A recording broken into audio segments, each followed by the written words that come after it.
नमस्कार दोस्तों, आज की क्लास में हम लोग देखने वाले हैं रेलवे स्पीडी जीके जीएस का जो प्रैक्टिस सेट चल रहा था उसका आज हम लोग सेट नंबर 26 को देखने वाले हैं। तो चलिए शुरू करते हैं। फर्स्ट प्रश्न को हम लोग देख लेते हैं। तो फर्स्ट प्रश्न की हम लोग बात कर लेते हैं। देखिए, फर्स्ट प्रश्न में बोला जा रहा है कि नॉर्मन ई बोरलॉग किस देश के निवासी थे। नॉर्मन बोला जा रहा है नॉर्मन ई बोरलॉग किस देश के निवासी थे। किस देश के निवासी थे? इसका सही आंसर हो जाएगा यूएसए के थे, मतलब यूनाइटेड स्टेट ऑफ अमेरिका के थे, अमेरिका के रहने वाले थे, अमेरिका के निवासी थे। इसके बाद हम लोग प्रश्न नंबर 2 की बात कर लेते हैं।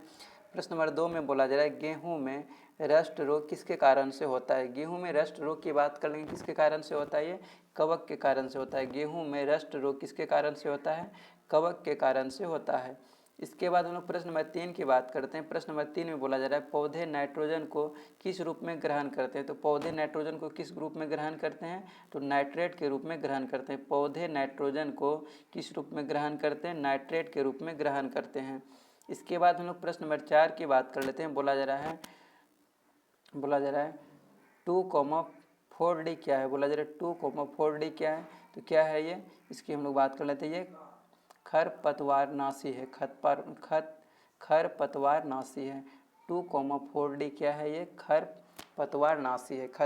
खरपतवारनाशी है। इसके बाद हम लोग प्रश्न नंबर 5 की बात कर लेते हैं। प्रश्न नंबर 5 में बोला जा रहा है, प्रश्न नंबर 5 में है, बोला जा रहा है तंबाकू में विषैला तत्व होता है। तो तंबाकू में विषैला तत्व कौन सा होता है? निकोटीन होता है। तंबाकू में क्या पाया जाता है? निकोटीन पाया जाता है। कॉफ़ी में क्या पाया जाता है? कॉफ़ी में कैफीन पाया जाता है। चाय में क्या पाया जाता है? थीन पाया जाता है। इसके बाद हम लोग प्रश्न नंबर 6 की बात कर लेते हैं। प्रश्न नंबर 6 में बोला जा रहा है विश्व वन दिवस मनाई जाती है। तो विश्व वन दिवस कब मनाया जाता है? तो विश्व वन दिवस की हम लोग बात कर लेंगे, कब मनाया जाता है? 21 मार्च को मनाया जाता है। तो विश्व वन दिवस की हम लोग बात कर रहे हैं, कब मनाया जाता है? 21 मार्च को मनाया जाता है। इसके बाद में प्रश्न नंबर 7 की बात कर लेते हैं। प्रश्न नंबर 7 में बोला जा रहा है दूध का पास्चुराइजेशन किसने किया था। बोला जा रहा है दूध का पास्चुराइजेशन किसने किया था। तो दूध का पास्चुराइजेशन की हम लोग बात कर लेंगे, किसने किया था? लुईस पास्चर ने किया था। लुई पास्चर ने दूध का पास्चुराइजेशन किसने किया था? लुई पास्चर ने किया था। इसके बाद हम लोग प्रश्न नंबर 8 की बात कर लेते हैं। प्रश्न नंबर हम लोग 8 की बात कर लेते हैं। बोला जा रहा है भारतीय कृषि का इतिहास नामक पुस्तक के लेखक कौन है। बोला जा रहा है भारतीय कृषि का इतिहास नामक पुस्तक के लेखक कौन है। तो कौन हो जाएगा? तो हो जाएगा MS रंधवा हो जाएगा। MS रंधवा हो जाएगा। इसके बाद हम लोग प्रश्न नंबर 9 की बात कर लेते हैं। प्रश्न नंबर 9 में बोला जा रहा है आलू क्या है। तो आलू की हम लोग बात कर लेंगे। आलू क्या है? तना है। सबको मालूम है आलू क्या है? तना है। आलू क्या है? तना है। इसके बाद हम लोग प्रश्न नंबर 10 की बात कर लेते हैं। प्रश्न नंबर हम लोग किसकी बात कर लेते हैं? प्रश्न नंबर हम लोग 10 की बात कर लेते हैं। बोला जा रहा है जूट उत्पादन में अग्रणी राज्य कौन है। बोला जा रहा है जूट उत्पादन में अग्रणी राज्य कौन सा है। तो जूट उत्पादन में अग्रणी राज्य कौन सा हो जाएगा? ये पश्चिम बंगाल हो जाएगा। जूट उत्पादन में अग्रणी राज्य कौन सा है? पश्चिम बंगाल है। इसके बाद हम लोग प्रश्न नंबर 11 की बात कर लेते हैं। प्रश्न नंबर 11 में बोला जा रहा है कपास पौधे के किस भाग से प्राप्त होता है। तो हम लोग कपास की बात कर लेते हैं। कपास पौधे के किस भाग से प्राप्त होता है? तो फल से प्राप्त होता है। बोला जा रहा है कपास पौधे के किस भाग से प्राप्त होता है। तो कपास की हम लोग बात करेंगे, कपास पौधे के किस भाग से प्राप्त होता है? फल से प्राप्त होता है। इसके बाद हम लोग प्रश्न नंबर 12 की बात कर लेते हैं। प्रश्न नंबर 12 में बोला जा रहा है पौधों के विकास के लिए कितने आवश्यक तत्वों की आवश्यकता होती है। प्रश्न नंबर 12 में बोला जा रहा है पौधों के विकास के लिए कितने आवश्यक तत्वों की आवश्यकता होती है। तो कितने आवश्यक तत्वों की आवश्यकता हो जाती है? तो 16 तत्वों की आवश्यकता हो जाती है। इसके बाद हम लोग प्रश्न नंबर 13 की बात कर लेते हैं। प्रश्न नंबर 13 में बोला जा रहा है आलू में ब्लैक हार्ट रोग का कारण है। तो आलू में ब्लैक हार्ट रोग का कारण क्या हो जाएगा?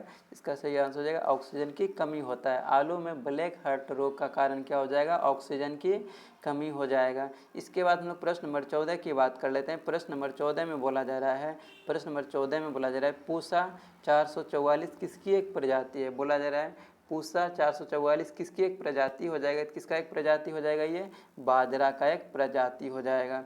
इसके बाद हम लोग प्रश्न नंबर 15 की बात कर लेते हैं। प्रश्न नंबर 15 में बोला जा रहा है राष्ट्रीय डेयरी विकास बोर्ड की स्थापना कब हुई।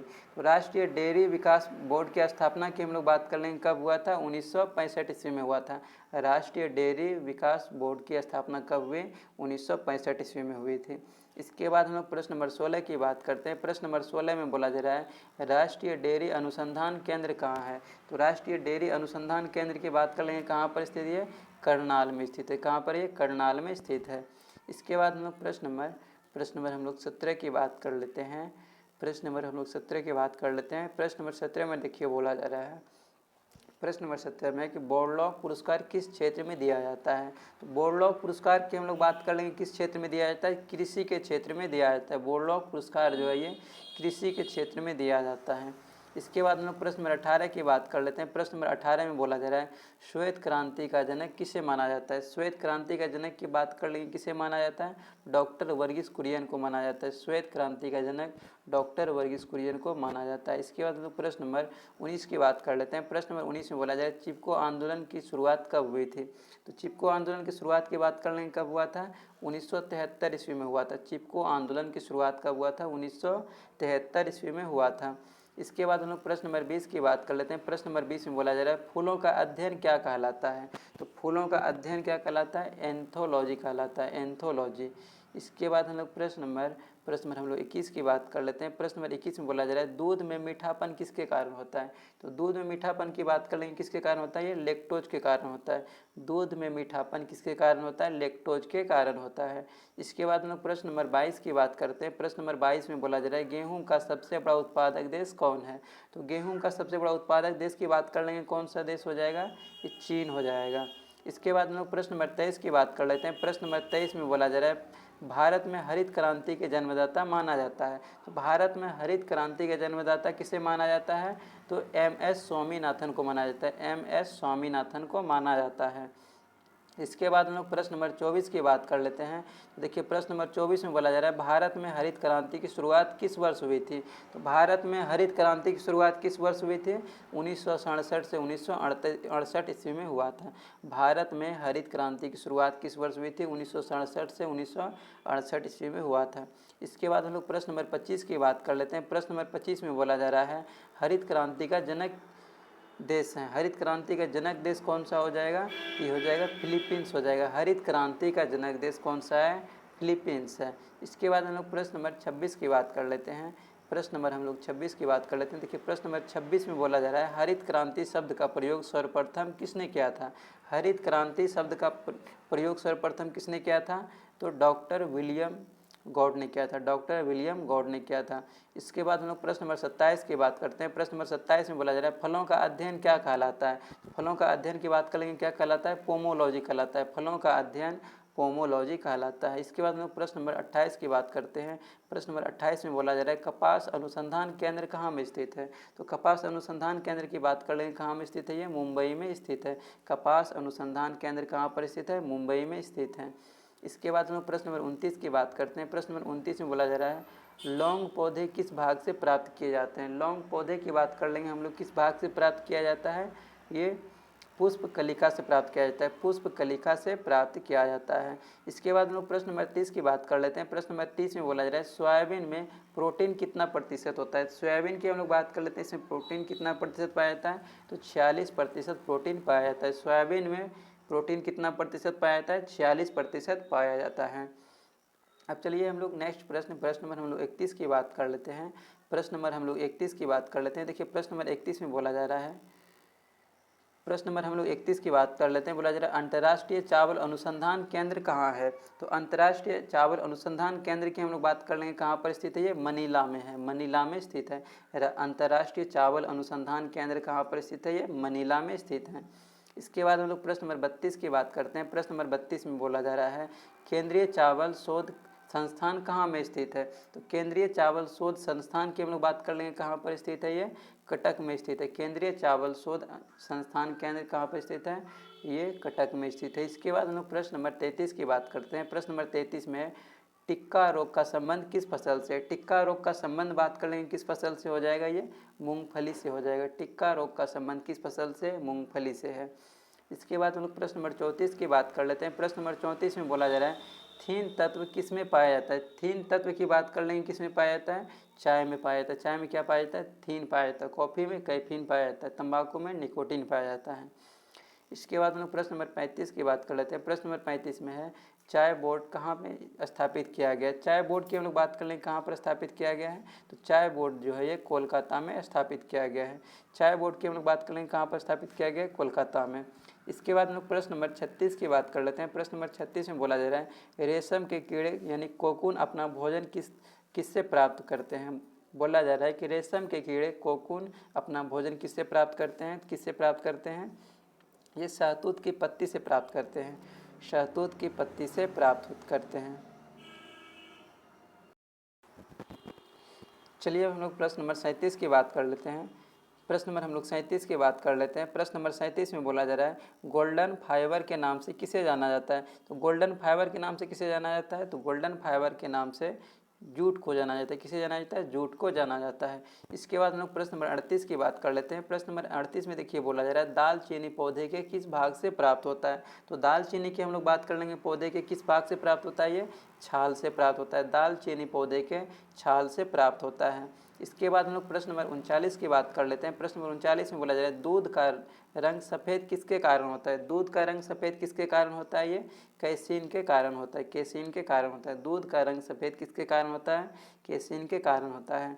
इसके बाद हम लोग प्रश्न नंबर 40 की बात कर लेते हैं। प्रश्न नंबर 40 में बोला जा रहा है टमाटर का रंग लाल किसके कारण होता है। तो टमाटर का रंग लाल किसके कारण होता है, ये लाइकोपीन के कारण होता है। टमाटर का रंग लाल किसके कारण होता है, लाइकोपीन के कारण होता है, लाइकोपीन के कारण होता है। इसके बाद हम लोग प्रश्न नंबर 41 की बात करते हैं।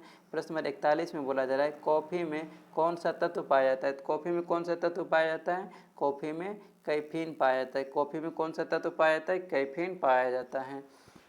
इसके बाद हम लोग प्रश्न नंबर 42 की बात करते हैं। बोला जा रहा है मशरूम क्या है। तो मशरूम की हम लोग बात कर लेंगे, मशरूम क्या हो जाएगा, मशरूम कवक है। मशरूम क्या है, कवक है। इसके बाद हम लोग प्रश्न नंबर 43 की बात करते हैं। प्रश्न नंबर 43 में बोला जा रहा है स्वतंत्र भारत के पहले कृषि मंत्री कौन थे। स्वतंत्र भारत के पहले कृषि मंत्री की हम लोग बात कर लेंगे, कौन हो जाएगा, सॉरी कौन थे बोला जा रहा है।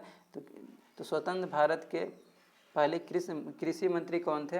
तो स्वतंत्र भारत के पहले कृषि मंत्री की हम लोग बात कर लेंगे तो हो जाएगा पंजाब राव देशमुख हो जाएगा, पंजाब राव देशमुख हो जाएगा। इसके बाद हम लोग प्रश्न नंबर 44 की बात कर लेते हैं। प्रश्न नंबर 44 में बोला जा रहा है धान में खैरा रोग किसकी कमी से होता है। तो धान में खैरा रोग की बात कर लेंगे, किसकी कमी से होता है, तो जिंक की कमी से होता है। धान में खैरा रोग किसकी कमी से होता है, जिंक की कमी से होता है।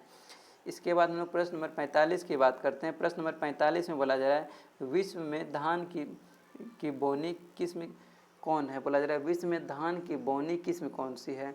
तो विश्व में धान की बोनी किस्म की हम लोग बात कर लेंगे, कौन सा हो जाएगा, तो ये हो जाएगा IR8 हो जाएगा, IR-8 हो जाएगा। इसके बाद हम लोग प्रश्न नंबर 46 की बात कर लेते हैं। प्रश्न नंबर 46 और आज के सेट का ये सबसे अंतिम प्रश्न है। इसमें बोला जा रहा है मलेरिया औषधि कुनैन किससे प्राप्त होता है। मलेरिया औषधि कुनैन की हम लोग बात कर लेंगे, किससे प्राप्त होता है, ये सिनकोना से प्राप्त होता है, सिनकोना से ये प्राप्त होता है। मलेरिया औषधि कुनैन किससे प्राप्त होता है, ये सिनकोना से प्राप्त होता है। तो आज का सेट ये समाप्त हुआ। हम लोग नेक्स्ट सेट को हम लोग सेट नंबर 27 को हम लोग नेक्स्ट क्लास में देख लेंगे। तो आज की क्लास को हम लोग यहीं पे एंड करते हैं।